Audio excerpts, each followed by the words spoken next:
Hey folks, welcome to the E-commerce Playbook podcast. I'm your host, Richard Gaffin, Director of Digital Product Strategy here at Common Thread Collective. And it's a brand new year for us here at the E-commerce Playbook podcast 2024. And so what we're going to be digging into today are some predictions for this new year. And I want to say one thing before we get into it. One resolution that I have is to do the intro a little bit different every time rather than doing the exact same thing. So instead of introing Taylor off the bat, I'm going to ask instead Taylor, who is with us, what are your resolutions for this year? Ooh, so I've been trying to do this with my kids. Like we sit down together and I found like a very basic template that we all work through that involves 4 categories. I'm going to put this up on the screen. So it's like work, health, personal, and travel. And so we all sit down together and you have to come up with 2 in each category. So I went through and did some of those. So I turned 40 this year. That's a big deal. And so I'm having this party. I'm calling it the Taylor's Eras party. Nice. So to play on that. But the idea is I'm going to invite everybody I've ever met in my life to come to a birthday party with the premise that the only time you would ever gather all the people through the course of your life, you know what it is? Your funeral. That's the only time. So my wife and I, one of my big resolutions is to plan this party where it's basically an open invite to, if you know me, you show up and there's name tags for the decade that you knew me from. So from the 80s, the 90s, the 2000s, the 2010s, the 2020s, and you throw the name tag on and we see each other probably one more time before you show up to my funeral. So that's one of my big resolutions. Wow, there you go. Getting at midlife, getting prepped for the end. There's probably something philosophically valuable in that, I would say. That's right. Cool, man. All right. Well, speaking of New Year's resolutions then, we're not necessarily doing New Year's resolutions for e-com for this year, but what we are going to be talking about here is Taylor has some predictions for what's going to be happening here in 2024, some trends, some things that we should be aware of. And if you want to think about it in terms of resolutions, there are resolutions perhaps you can make around these 5 things and how to predict them and sort of stay ahead of them. So I got a list here. I'm going to read them off one by one and we're going to talk about them, Taylor, and you're going to tell us what we can expect here in this upcoming new year. So number 1 on this list that I have before me is the rise of the product influencer brands. Now, what does this mean? What is a product influencer, Taylor? Okay, so the obvious trend is influencer brands, but I actually think there's a huge flaw in this model, which is that one of my underlying trends that I think is the key to all of this is that product is really the magic, that the actual thing you're selling matters immensely in terms of the capacity for a brand to be awesome. And there's this trend right now. So I'm going to use an example. There's a guy by the name of Paul's Balls. Do you know who this guy is? No, I don't. Okay. So go on TikTok and search John Paul, Jon, Paul's Balls. Okay. And this guy is a craftsman that started taking old material and sewing them into really cool soccer balls. Okay. Interesting. And he made these amazing TikToks about it. Right. And they blew up and it's like really rad. Like the things that he makes are like art. They're beautiful. And if you think about a category like sports balls, like if there's any room for there to be some excitement and innovation, like if you picture a basketball or your football or baseball in your mind, we all see exactly the same thing. There's very little change in the structure of it. But this guy started this and he would sell them one-off as art pieces. Okay. But very recently, he announced that he's launching a brand called 12 Pentagons. Okay. And he's going to make larger batches of these custom designed soccer balls. And this is reminiscent of, we used to own a brand called FC Goods. And FC Goods began with a guy by the name of John Brong, who was similarly a craftsman creator that in his free time just started making wallets.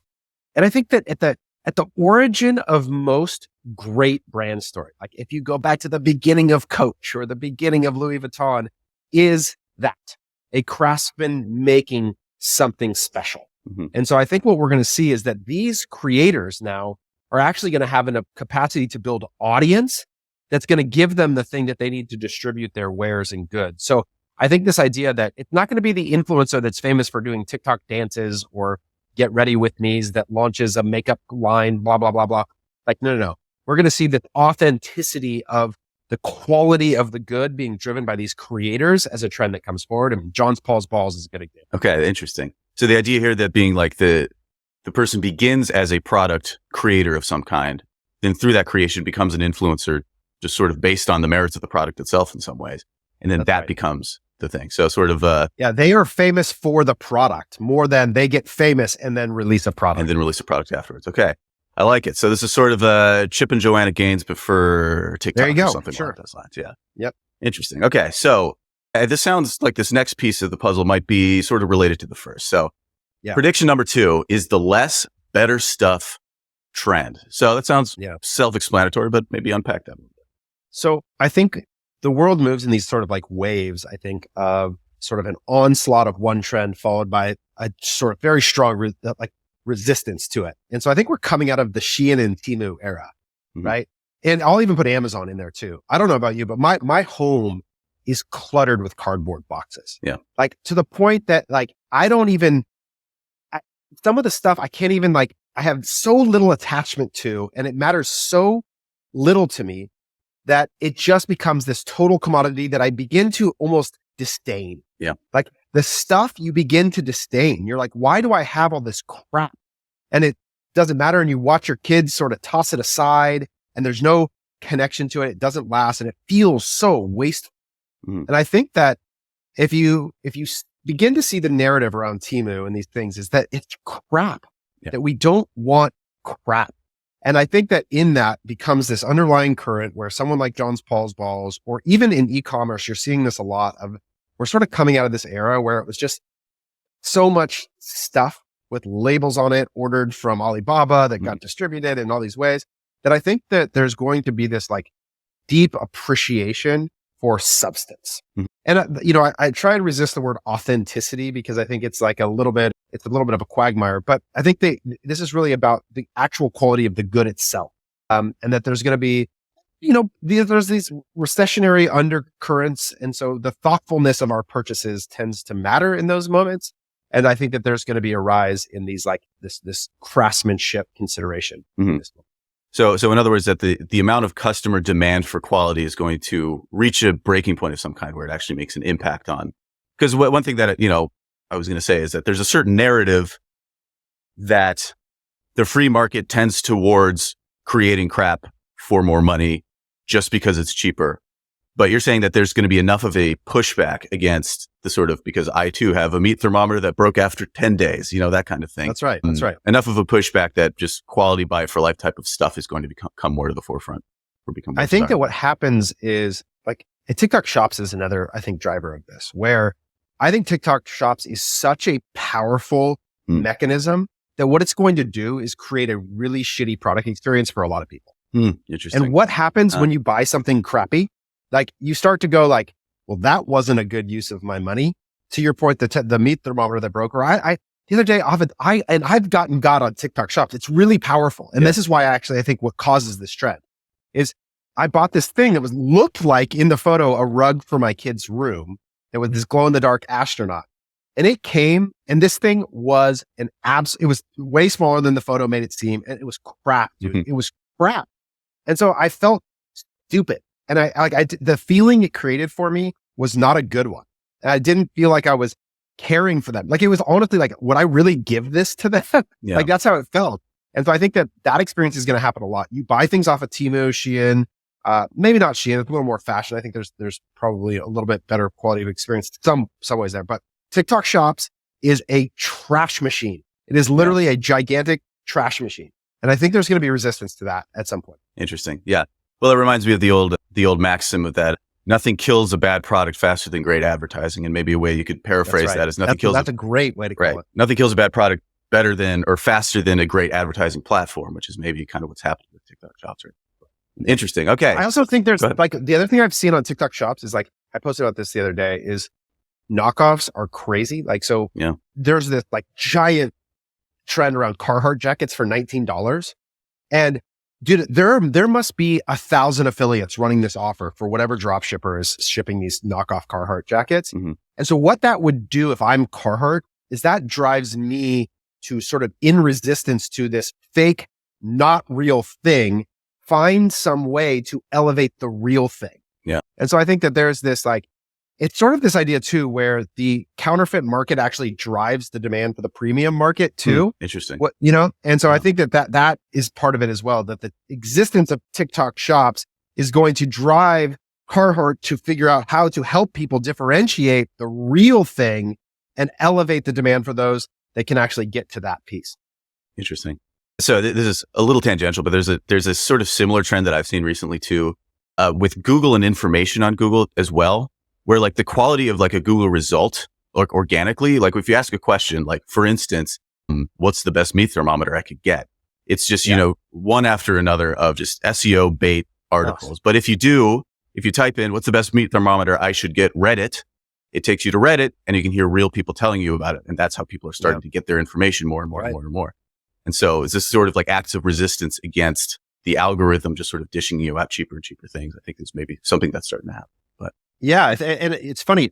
I don't know if you saw, did you see the post that Aaron did where he actually got, so Aaron Orendorff used to work at CBC, SEO guru, and one of his favorite party tricks is to like take a phrase like most handsome man in Oregon, the SEO result himself, where he had taken all this time to make the cutest baby in the world or something, Cody Plofker's child. Right. And not only did he get that as the snippet when you search like cutest baby in the world or whatever, but now when you actually go into Bard, like Google's AI, and you ask the AI who the cutest baby in the world is, it says like, well, you can't be for sure, but some people say it's, so like Aaron is informing the AI in this way that you start to realize like, holy crap, like it started this search for truth. It's search for meaning. And I think product connects probably to this trend. There's a lot of people that think like religion is going to make this sort of like emphatic comeback because people are like in search of meaning. And I think product, like we sort of project that pursuit onto it. And when we discover fake, it feels bad inside of us. Like we're like, oh, I failed at the process of discovering something real. And I don't think that's a very good feeling for people. Yeah, no, it's not. All right. I like it. The pushback against fake is another 2024 bonus prediction. Okay. Speaking of which, perhaps number 3, this is one that's most interesting to me, I think. The TV grift comes to an end. Oh, right. What does this mean to you? Yeah. So I think this is kind of funny, right? Because TV, like, wait, wasn't that a while ago? Yeah. Dude, there's this thing that happens in our space all the time where some channel bubbles up as a trendy idea of alternative opportunity for scale and incremental volume. It was TikTok last year. Everybody was like, this is the place. This is where you should move your dollars. It was Pinterest 3 years ago. It was Snapchat before that.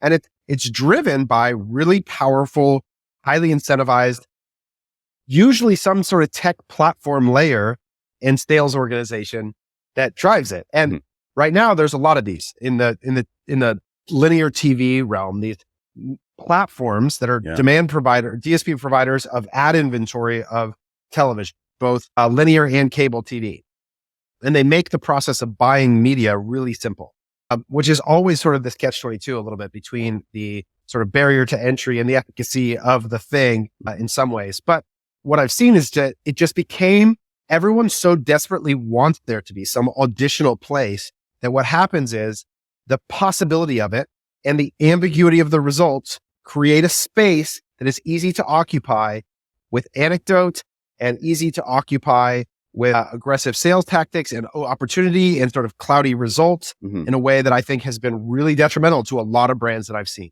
I have seen a lot of wasted dollars in this space, but here's the problem. Dollars can't be wasted anymore.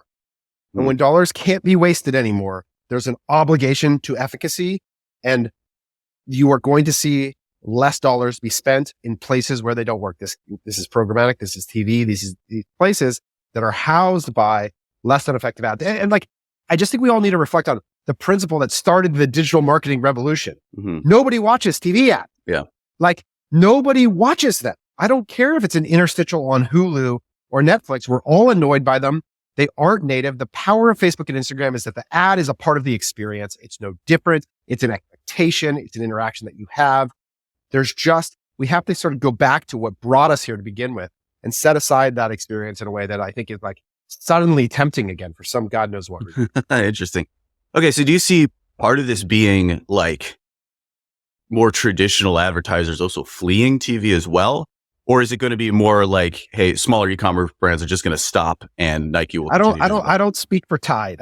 Sure. I think when you get into retail distribution, there's a really different strategy for supporting that kind of demand capture, that it really is about my kids knowing the Progressive jingle. Like, that's just like, we are here to embed ourselves in your mind for the next 20 years. And like that form of advertising is very different than what I'm talking about. Right. I am speaking to 8-figure e-commerce brands that have to generate incremental contribution margin and free cash flow. So to be really clear, don't yell at me if you're an enterprise brand and you're like, we spend most of our money on TV. Great. Keep doing it. Whatever works for you.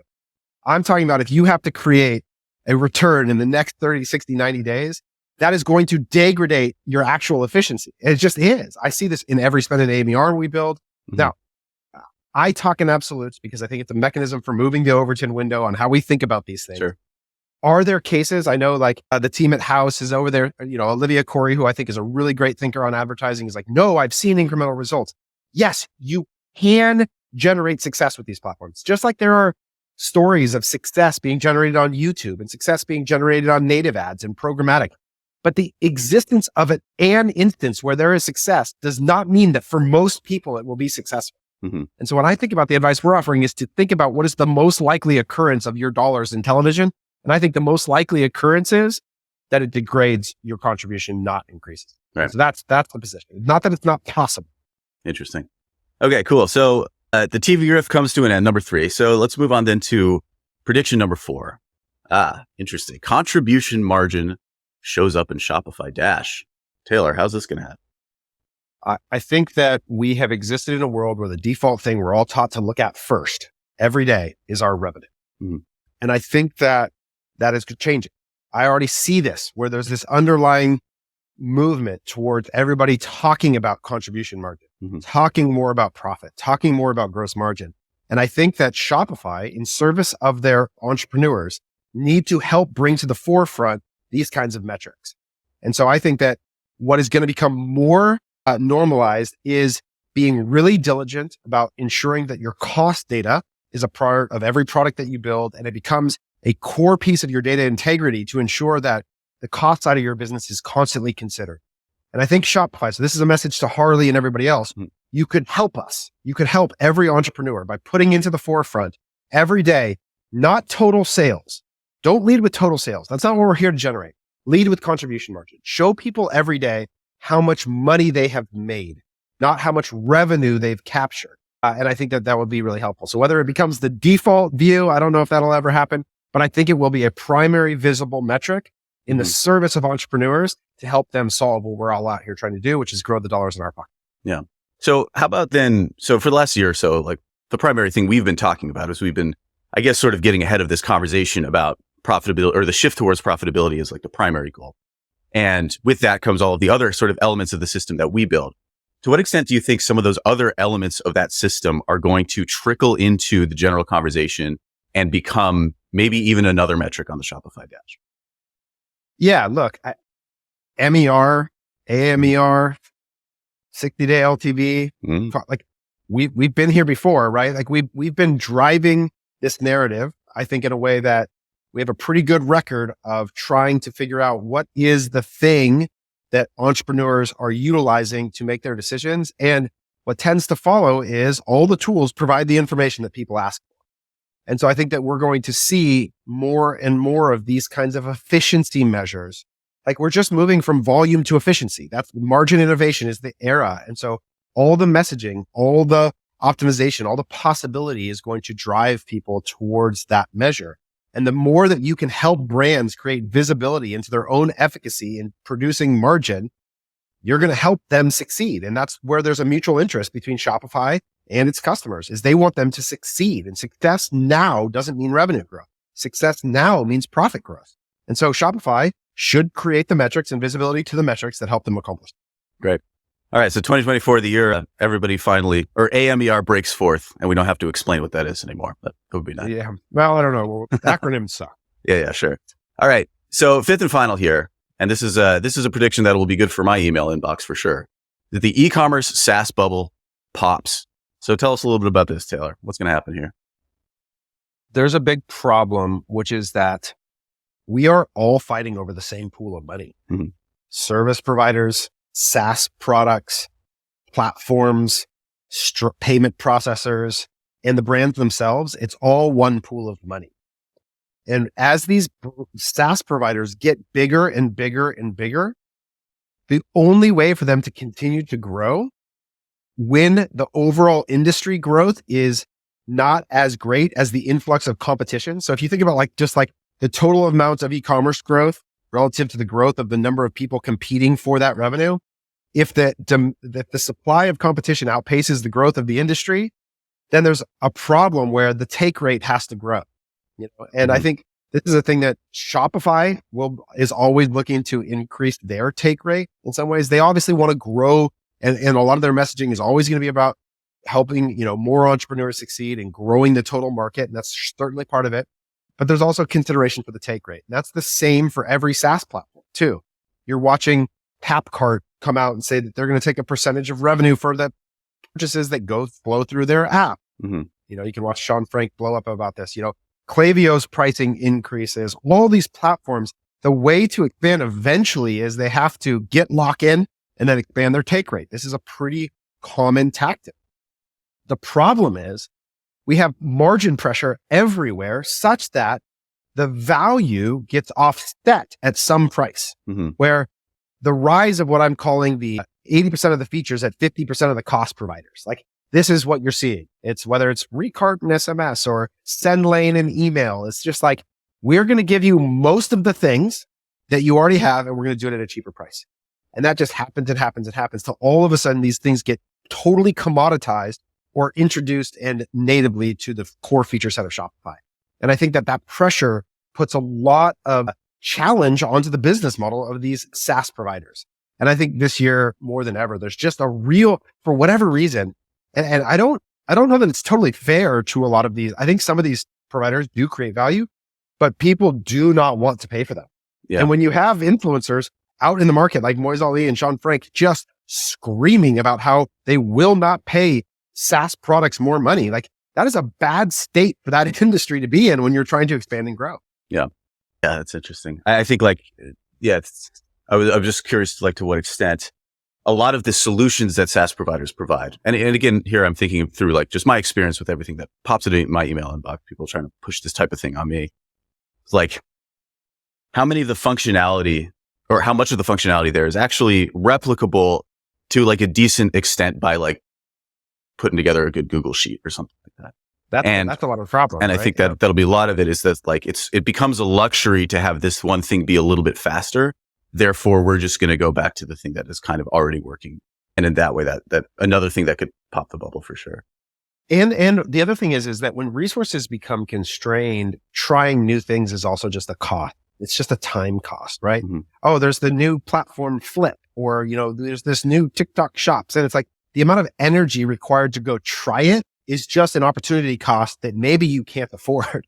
And so I think there's also just less trying things in this moment, and so I think you combine that with this real need that everything you do provide value. This is the challenge we face as a service provider, is that fundamentally, if we don't increase the amount of money that a brand makes relative to our cost, we get fired. Mm-hmm.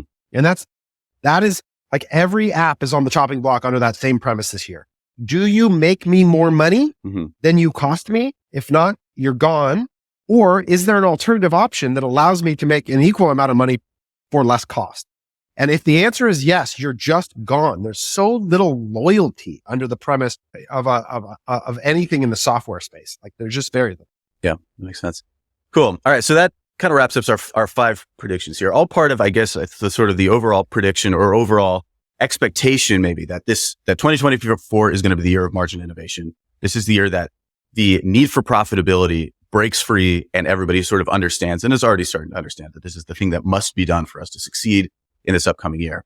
One thing that I thought would be interesting to do is revisit our 4 New Year's resolutions from January of last year. Oh boy. And see how we did. Oh, okay. Okay. So, not too crazy here, but first is the focus on profit over growth was number 1 in January of last year. So that continues to be the case, but how do you think we did on that? I think that, there were some brands that made these choices and made the decision and are now entering an era where they have the potential to grow again. And then there was also a slew of bankruptcies. Mm-hmm. There was also people that couldn't get there. They couldn't make the hard choices. So I think some people made the choice and they got out in front of it and they made the decision. Then some people died along the way. So I think that it was the start of the trend. It was the front end of it. And I'd say now we're more in the middle of the movement. Yeah. And I think that growth might actually be on the horizon here out into the future. The pendulum may swing back again someday.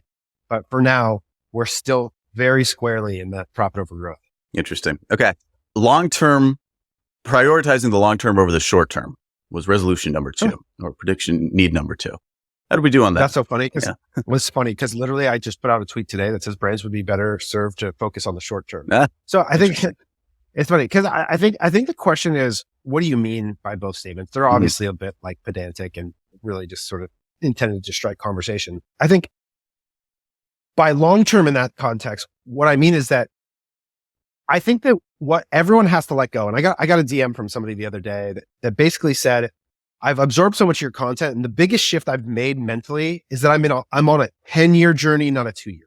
Oh, interesting. Yeah. And what that means is that the growth rate, I think that we were all sold was like this really steep venture capital, $1 billion brand in 3 years. And we were all running as if that was the race, as if we were sprinting. Mm-hmm. And then all of a sudden we went, oh no, this is a marathon instead.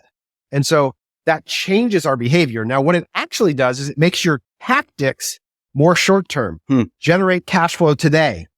But it's because I realize I'm on a longer journey. Yeah. And so I think that is the sort of where these two things come together to mean the same thing in some ways, is that we've now reframed it. This is a 5-10-year growth at 10 to 20% a year, not 3-year growth at 200% a year. Mm-hmm. But what that leads to is the dollars I spend today generate incremental cash today that produces me the ability to survive. Right. And because you move into that view. Yeah, that's interesting. I mean, yeah, there's no way you can't never not have short-term expectations or objectives or whatever, but the quality of those short-term expectations changes if the long-term expectations are different is maybe part of what you're saying. That having the short-term, which maybe needs to be more focused on right now, but if that's still informed by a long-term project that actually makes more sense for the business, then those short-term objectives will inevitably be better. So resolution number 3, focus on retention. That's it. Focus on retention. That was interesting. Yeah. Yeah. I don't remember what we said in that context. I think that when you're focusing on profit, there tends to be a relationship between new customer acquisition and retention that maybe balances out because you have to focus on first order profitability and you have to take only profitable acquisition, which is going to reduce the amount of acquisition that exists and allows you to increase retention. But I don't know. I have to go back and listen and think about what that might be. Because I do think that again, now though, maybe the adjustment would be to think about just acquisition as being obligated to profit, which will likely reduce the amount of acquisition that occurs. Gotcha. Okay. So, and then the final one, and I think that this is one that we can speak to more clearly because it's more personal to us, is CTC practicing what we preach. And certainly something that we struggled with in the past. How do you think we did on that this past year? I'm learning to feel proud of hard choices. There's a lot about the journey of the last few years that's kind of embarrassing to me that I feel like we failed. So for those of you that don't know what we're talking about, CTC went through some pretty hard times ourselves where we had to go through a number of different rounds of layoffs coming out of 2022 towards the end of that year. It was a really hard year. We had come out of crazy growth. We had prioritized growth and hiring all these people and all these things and had to make the same choices that we were preaching to everybody else, which was to focus on profitability over growth. But we made those choices. Mm-hmm. And as hard as they were, they set up what was probably the healthiest and most stable year that we've had and puts us today in the best position we've probably ever been in. And so I'm learning to be proud of the capacity to make the hard choice that we did and go through what we went through to get to where we're at. Awesome. Yeah. And I've definitely experienced that on my side too. And yeah, hopefully that goes into 2024 and goes for all of our listeners as well. It's like understanding that making the hard choices is going to feel bad for a long time sometimes. And that ultimately living the present and understanding that your current situation is better than what could have otherwise been. All right. So let's talk real quick then, a final piece here on 2024, what can we expect from the e-commerce playbook podcast? So one thing, perhaps, maybe a little more excellence in broadcasting. Producer Corey says, Taylor, please stop eating ice on mic, which is what you have just heard if you're listening to the audio. Sorry. To the audio. I know, I keep doing You must be in a caloric deficit if that's your breakfast, but that's what I'm going for too. But anyway, yeah. So what's in store for the e-commerce playbook podcast this year? So we got, well, Taylor, why don't I let you? Yeah. So we're going to do a bunch of stuff. One, we're moving to 2 episodes a week, which is exciting. So we're going to be publishing more. And what that's going to be is I think it's going to be Tuesdays we'll release. Mondays we're going to record. It's going to be Richard and I focusing on some sort of tactical conversation around the industry, et cetera, et cetera. And then on Thursdays, our regular release date, you're going to be getting an interview. And what we're going to be doing is taking a series of brands that are going to be, whether we call it GQ giants or other key successful e-commerce businesses, and we're going to be sort of looking at them through the lens of GQ score. I'm going to be doing a little intro to set up some of the dynamics about what makes the business unique. And then we're going to have an interview with one of either the founders or executives at those companies to tell you a little bit about what makes the brand work. We want to start to highlight some of the different unique ways in which brands are finding success in this moment. So we're looking to find profitable companies that can come on and give insight into what makes it work. And so we're going to give you more of those to sort of connect the ideas of the philosophy or methodology of GQ into the practicals of the brands that we work with. So we're going to be doing those once a week. And then at the end of every month, we're going to be doing a state of the industry report. And we've got some really exciting stuff coming out about that, where we're going to be combining with a few partners to put together what is going to be the best data set in the entire industry, where every month we're going to give you a view into how the industry is performing. It's going to be a combination of DTCCI as well as incredible benchmarks, a lot of consumer credit data. So some really cool things. They'll give you a monthly recap of some context for the environment that your business exists in. Cool. Yeah. Lots of exciting things coming here for the e-commerce playbook universe. And we're going to continue having bonus episodes for our admission community as well, which you can hear if you join that membership as well. So for now, that's all we got. We'll see everybody again next week, and happy New Year. Oh, wait, one last thing too. Yep. My audio sucks. Like I'm in an open room with an echo, but we share an office with Skullcandy, one of our customers, and they just built an incredible podcast studio that they're going to be using to host a bunch of creators in their space. And so we're going to be in there. And so hopefully you're going to get substantially improved audio quality from my side in terms of what's going on, better visuals, more clips, a lot of stuff coming. So excited to have you all on this journey. One thing, we don't ask a lot for you to rate, review, etc., but it does make a huge difference. If there's an episode that you love, leave a comment, go into the Apple Podcast app or Spotify. If you could save us or bookmark or subscribe, those things mean a ton. So we appreciate all of you, and we're excited to really ramp it up this year and make this a valuable tool in your tool belt. Cool, folks. Alrighty. Lots of exciting things coming into the e-commerce playbook universe. We will see you all next week. Take care.